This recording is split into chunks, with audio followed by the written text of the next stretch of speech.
தேனி மாவட்டம் பெரியகுளம் அருகே உள்ள கிராமத்தில் எந்தவித அடிப்படை வசதிகளும் இல்லாமல் தற்போதும் பழங்கால வாழ்க்கை முறையிலேயே வாழ்ந்து வருவதாக வேதனை தெரிவித்துள்ளனர்.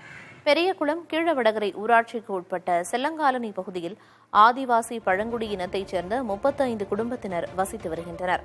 இப்பகுதியில் பழங்காலத்தில் உள்ளதை போன்று குச்சிகளை கொண்டு பின்னி குடிசை அமைத்து அதன் மீது களிமண்ணை பூசி சுவர்களை அமைத்த வீடுகளில் இன்றும் வாழ்ந்து வருகின்றனர்.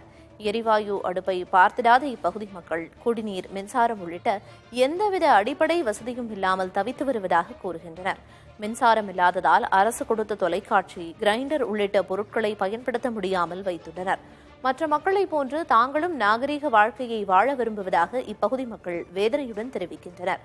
இதுகுறித்து தேனி மாவட்ட ஆதிதிராவிடர் மற்றும் பழங்குடியினர் நலத்துறை அதிகாரி சசிகலாவிடம் கேட்டபோது ஆய்வு செய்து அடிப்படை வசதிகளை செய்து கொடுக்க நடவடிக்கை எடுப்பதாக கூறினார்.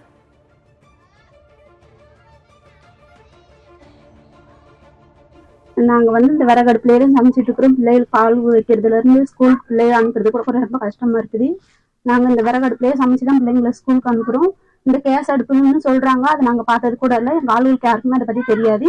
நாங்களும் அதை சமைக்கணும், அதுல இருந்து சமைக்கணும், பார்க்கணும்னு எங்களுக்கு ஆசை. ஆனா இந்த அரசாங்கம் எங்களுக்கு செஞ்சு தரதுல.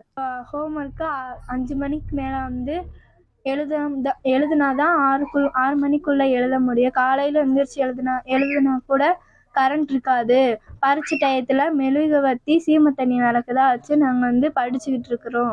நாங்க அந்த பழங்கால வாழ்க்கையில இன்னைக்கு வரைக்கும் வாழ்ந்துட்டு வர்றோம். நாங்களும் பல தடவை மனு கொடுத்து ஏதோ ஒரு தடவை உங்களுக்கு பட்டா தரம்னு சொல்லி அது மட்டும் கொடுத்தாங்க. ஆனால் எந்த இடம் என்னன்றது இது வரைக்கும் எங்களுக்கு தெரியல.